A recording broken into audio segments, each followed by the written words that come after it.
like over there. No problem. I'm going to try to get something set up over here. Okay. I'm in a lobby, and I think if I get... Pretty cool. Yeah. I'm in a lobby at a hotel, and I got stacks of pillows. It's awesome. It's yeah, awesome. but do you have coffee? That's the key. Well, hello. I think I've drank about 8 cups of coffee already. Let me see here. My wife came all in set up here. Said, awesome blossom. Jane, my wife came in and she said, "You're having Gene Frederick on the call in real life, Gene Frederick, the man, the myth, legend." She'll probably come in deliver a coffee to me anyway. She's excited. Awesome, cool. Yeah. Where are you, in Arizona right now? Yep. I'm in Scottsdale. Wow. You got a big group over there. What's been happening? I trained. I did a training on Tuesday, and then I did a training on Wednesday. Let me see what I got here. Okay, good. Now I'm looking into it. Training on Tuesday, training on Wednesday. Yeah. And full days of training. Then today I'm working with you and other people all on Zooms. Awesome. And then I'm going to take a few days. I got, I'm from here. Oh, you are? I did not know that. I have 4 brothers and a sister that live here in the Phoenix area. And we're going to have a mini little family reunion on Sunday. And then on Thursday, I go to Pebble Beach. Sorry, have to. Somebody has to. Somebody has to go to Pebble and play Spyglass in Pebble and stay at the lodge at Pebble. And then we go to Napa. Then we go to Napa for a few days. I'm telling you, Bill. What? Somebody has to do this stuff. What? Somebody has to do it. I'm just telling you. You're ruining my whole life. Well, God bless you. You've earned it.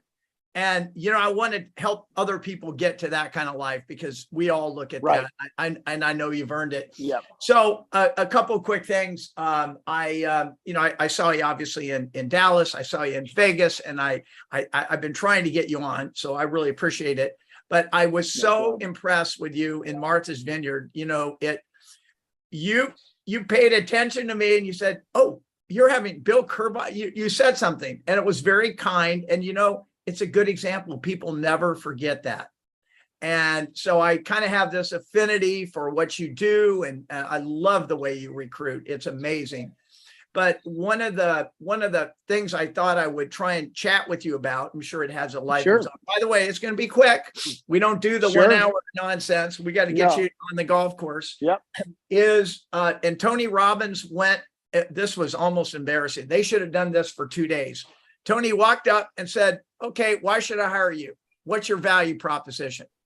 And I don't know if you were there for that, but it was absolutely, it was sad. It was really sad. One gal pulled it together, a young black gal pulled it together and was able to pull something, out of her hat, which was very cool. But I could summarize that most agents really would not be able to do that.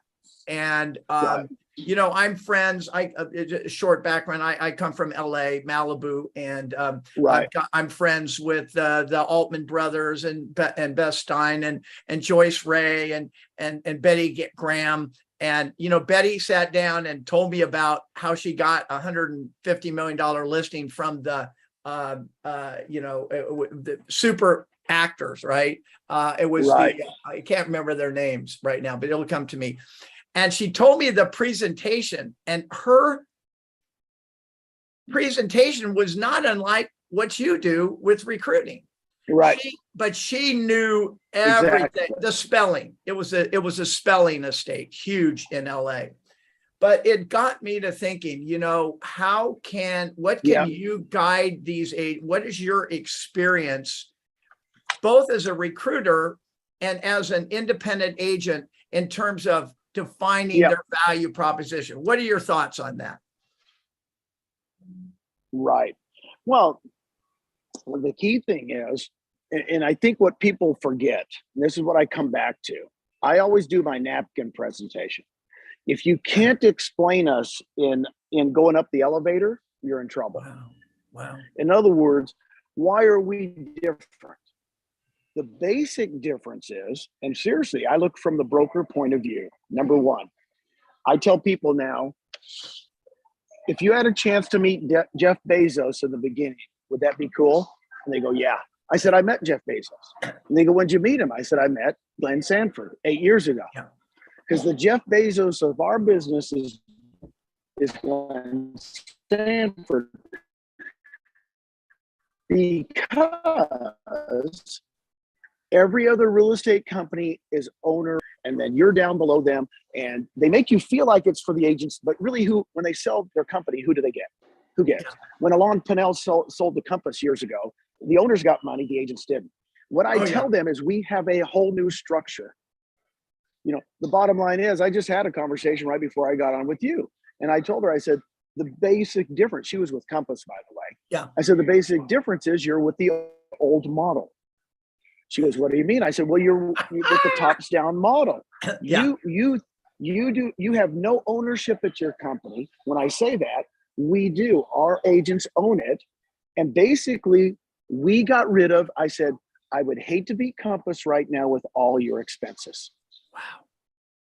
And she said, I know. I said, you know, nobody's going into the office since COVID. So why do they have bricks and mortar?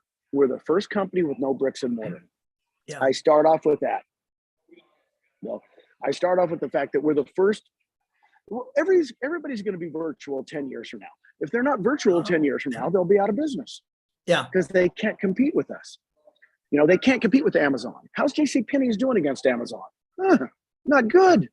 No. How's retail doing? They're going, whoa, we got too much.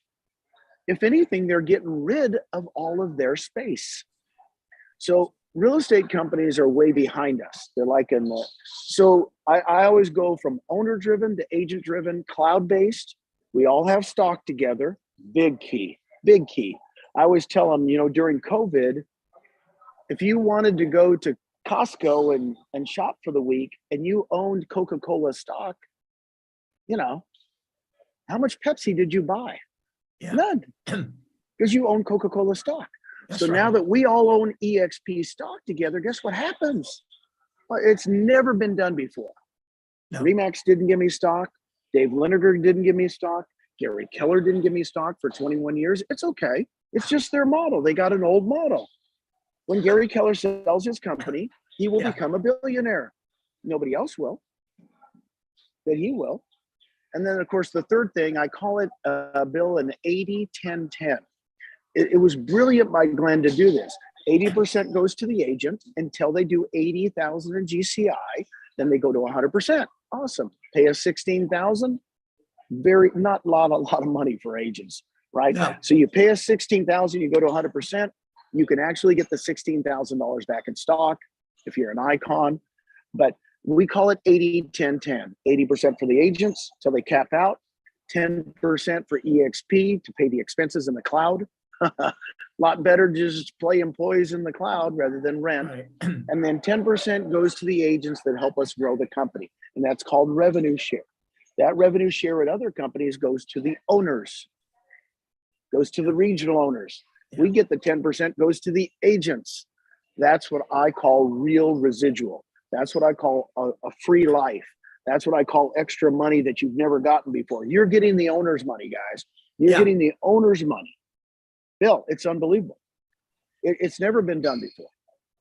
You know, 5 years ago, yeah. 5 years ago, we had 6,000 agents. Now we're pushing 90,000. Wait, 5 years? Wait, 5 years? That's never been done. But here's the difference, Bill. It's with the right agents. It's not just an agent count. We have 3 of the top 5 agents in California. Why did they come? By the way, you just got Ed Kaminsky, who's a friend of mine, and he is a crusher. I mean, he is big. California, to be honest, has been slow in the Beverly Hills, Malibu. None of those guys are jumping in. Right. And when he jumped in, and there was a couple of others. And I think that's kind of the feeling too, you know, is that as this thing really does, you know, pick up speed with everything that's happening, it's going to be a lot easier to be that guy that can introduce people, to the organization. But, one of the things that still stuck with me, because I got a lot of little stories about Gene, whether you know it or not, is and you've already touched on it. But it's how you go into a presentation and how and I'll let you tell the story, but I have to just preface it. A guy like me, I go in, I'm talking to him and I'm listening, and then I go, oh, but let me tell you about RevShare. I jump in. Yeah. I can't. It's hard to not sell. And when I tell him if you don't mind, your presentation or your philosophy on going in with no phone, no pen, nothing. How do you remember that story that you told me? Sure. Well, you just go in with a notebook and a pen. And the first question I ask everybody, I just did it on a Zoom 2 minutes ago. Tell me about yourself. And then I shut up and then I be quiet. And I literally listen. And they can go for 30 minutes sometimes. If they're a real talker, they'll go for a long time. They'll tell me about their business life. They'll tell me about their personal life. The other ones that are quick and just tell me real quick, they're high Ds. I already know their personality. But the key thing is it isn't a presentation, Bill. That's what you said. Hey, could you tell them I don't have a presentation. What I do is have a question and answer. I ask them questions and I be quiet. I want to know about them. I want to find out about their lives. Why are they in the business? What do they want to, where do they want to be in 3 to 5 years, 10 years? Where would they live if they could live anywhere in the world? I get all these things out of them because until I find out what they want, I can't solve it. Until I find out their needs, I don't even start the presentation. The problem is most of everybody, Bill, like yourself, they start wanting to talk about revenue share. And I go, well, why are you talking about revenue share? They didn't even mention that they liked it or wanted it or needed it. I mean, literally, I whatever they come up with is what I do my presentation on. If it's production, I talk about production. If it's the fact that they want to retire in 5 years, I show them how they can. So, I mean, you obviously, you may not want to talk about this, but is your organization the number one organization within the XP? I am actually the third largest. Two people. This is a big myth too, Bill. This is a good thing to talk about. Somebody on my first level, Rob Flick, and somebody on my third level, Brent Gove. Both have larger organizations than me. I'm third. But the key thing is, it doesn't matter. It's a big myth. People underneath you can have a larger organization. That is brilliant. Thank you, Glenn. Now, currently right now, I think I'm making the most money because it just depends on which level they're at. But that they'll soon surpass me once they, it's okay. There's nothing wrong with it. It gives you more options. It's not about the money, it's about options. Well, you've got a pretty good life, and I know you've earned it. You've worked hard. I mean, I remember the stories that you've told about recruiting with Brent Gove and all the things you've been through. So obviously you're like the cat that swallowed the canary. So if you were back in the olden days and you were wanting to put some attention, and I don't think people should just drop their sales. They're going to be broke. And start to do some, I like the word attracting, right? If they were, if an agent was going to want to start, what would you tell them? What's like the first step, and how did it work for you? Here's the first step. Set a schedule. Okay. Set a schedule. Hours of your life. Come on. That's not hard. But you've got to block out the time. The problem with agents is once you start selling homes and you start doing stuff, you're like, wait, no, I can't do that hour. I've got to go do this. I know who you are. I used to sell 120 homes a year. Brent Gove used to sell a lot of homes until we got him out of, basically. So I would just say take an hour a day, 5 days a week, and commit to learning a new skill. And I will teach you that skill. You're going to make list up. We're going to show you how to do it. And quite honestly, start small. And then once expand from there. And then once you get good, you're going to go, Gene, I can do this for an hour and a half a day. Oh, once I get good, I can do this for 2 hours a day. Quite honestly, you know what? I like this really good. I'm really making, see, Brent, once he got up to 50,000 a month, he says, Gene, I'm giving up sales when I make 50,000 a month. Yeah. It only took him like 6 months. He was making 50,000 a month. But in the beginning, Bill, just so you know, I was with him and he was making phone calls. I heard him talk to listers. Heard him talk to buyers. He was going crazy. Because guess what? He didn't have enough time in the day. You got to block out time. That's the first thing. And then the second thing, you make a list of agents you'd love to be in business with. It's that simple. Whoever has the biggest list wins the game. And then you gradually, I have a new thing. The top 7 ways to attract real estate agents, to find real estate agents. I'll give it to you later. I just made it up this week. Yeah. So would you agree, or I would love to hear your spin on where we're at, because I joke with people, and I hope no one's on here with Compass. I used to say, Compass never made bones. They're going to sell. And I told my friends, you may wake up and Betty Crocker may own your damn company. You just don't know. But what's happening now with the implosion, and I've got my best friend is, happens to be high up in a big brokerage, and I'm friends with the national guys, and I'm watching what everybody's doing. But and then of course the market is shifting a little bit. How would you tell agents in terms of timing to not only as a real estate business for home sales and recruiting, in your honest words, how good leading question, how good a time is it really, or do you see it another way? Well, I don't, the way I see it is this. I've been telling people, I've only been with EXP 7.5 years. We're only open. This is our 13th year. I've been telling people for 7 years, can't wait for the downturn. What do you mean? I said, when the downturn happens, and what downturns happen, Bill, and you know this, they don't happen gradually. Right. The chairs are just pulled out. I talked to somebody from Austin, Texas the other day, and they said, Gene, the chair's pulled out. It just, no $3 million homes are selling now. Boom. And when it happens, because here's what happens, Bill, this is real life. This is my fourth downturn. Yeah. Seen it before, been there, done it. The companies that struggle are the companies with high expenses. So whatever they are, I'm not going to talk about companies. Whoever has high expenses, high rent, high labor, you're going to be in trouble. Number 2, the companies that are going to be in trouble, the transaction fee companies. Why? Bill, transactions are already down 30 and 40% in Canada. Okay. If you have a transaction fee company, your income's shot by 30 to 40%. What do I see? I see small independent companies. By the way, almost 60% of NAR in the United States are independents. They're not franchises. People with 50 agents, 100 agents, 20 agents. They're coming to us in droves. So what I see is they're not going to, they've got too much overhead, and they want to give their agents full service, and they're going to fold their companies in with us. That's what I see the next couple of years going to be. Just bang up for us. I'm excited. If anybody's looking at us right now, they should just consider us, look at us, see if it's a fit. I think you're going to find out 99.9% it's a fit. Pete Milton, do you know Pete?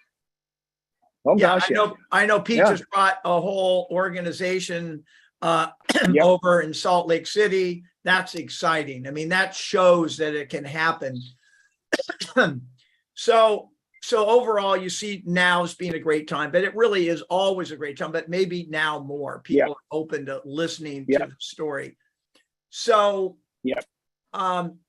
EXP is opening up some different things, coaching, they're doing healthcare, they're doing a lot of these things.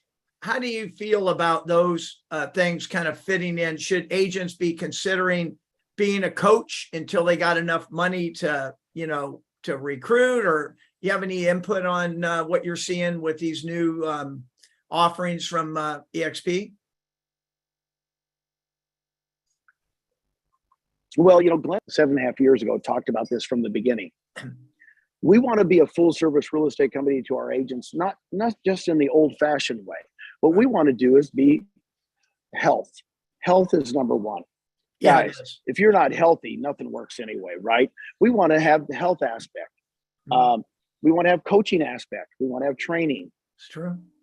We also want to have financial aspect. In other words, nobody's giving agents a path to financial freedom and None. options. None. See, so those three things are and they're so different. It's not Yeah. just about selling real estate, guys. Right. That's what I would tell people. Well, And you that's know, what we're Tony doing. Robbins, We're you know, doing it. yeah, Tony's on that, you know, I mean, Tony with the finance and the this and that. Now I Right. know a lot of people. I know Brent's been very involved in Tony Robbins, and I think Yep. he's got great energy. And you know, when you go in and you see him on the stage, and you guys up there, and you've got a great story. So, is there any kind of words of wisdom, quick kind of a closer? Is there anything that you would tell somebody that's struggling right now with their No. business or EXP? We were made for you. This company was made for the people that were going to struggle during a downturn. Period. Wow. Mm-hmm. We are the safe haven. I knew we would be the safe haven because with stock and rev share, Yeah. 2 extra pieces of income that agents have never had, Bill. They've never had 2 other sources of income. They've only had No. just sales. Like you said, That's they right. could have sales. Now they could be a success coach. They could That's do right. that, right? Yeah. There's Yeah. another source of income. Yeah. They could be a mentor to new agents. That's another Yes. source of income. And then they could have stock. By the way, you get stock just by doing what you do. Wow. Stock in a NASDAQ company, EXPI. And Yeah. then, of course, revenue share, the 10%, Wow. the 80-10-10.